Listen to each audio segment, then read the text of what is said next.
Our next question is from Thomas Wills, 1204. I made my own RSO, but I don't get high.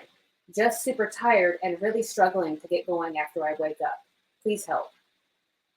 Okay, so yeah, there's a couple of things with that, so he's making his own and he's not getting high, but he's getting super tired, and that is one of the things with the RSO. If you do get super tired, you can just like get like almost that mummification where until you actually let yourself rest, it's hard to get going. Almost like you have lead in your shoes, like I can't get going. So that's one of those things. But the not getting high part, um, it could be body chemistry for sure, but a lot of times if you're making your own, there's the raw THC has an acid molecule connected to it, like it's THCA, right? And you have to put it through this process called decarboxylation in order to knock off that acid molecule and actually make it psychoactive. And they say that and it's actually called delta 9 THC at that point.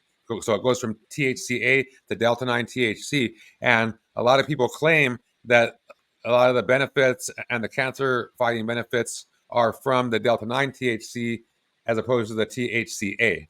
All right. So you have to know how to decarboxylate, because there's a process besides just the extraction from the plant and the solvent recovery where you just go that brings it down to the raw oil. There's a decarboxylation process that's involved as well. So you have to go through that in order to make it psychoactive in order to be able to feel the high. So he might not have done that because he's doing it on his own, and that's why it's good to have somebody that knows what they're doing to actually make it for you, and unless you're going into business to help other people as a cannabis caregiver. If you're doing it for yourself, then just let somebody else make it because they have the experience. And there are some benefits of THCA, and especially with topicals and stuff like that, because it has a lot of pain relieving benefits. And sometimes we'll play around depending on what kind of a condition a person has. If we're doing like a custom formulation for somebody, like someone like myself that understands all of these principles and that has done it for like over a decade, I could do like a custom formulation that has like somewhere around 70% delta 9 THC, 30%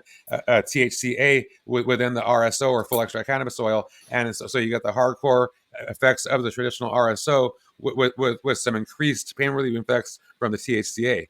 And it's really super awesome. So, but yeah, there's that's what's going on with it basically.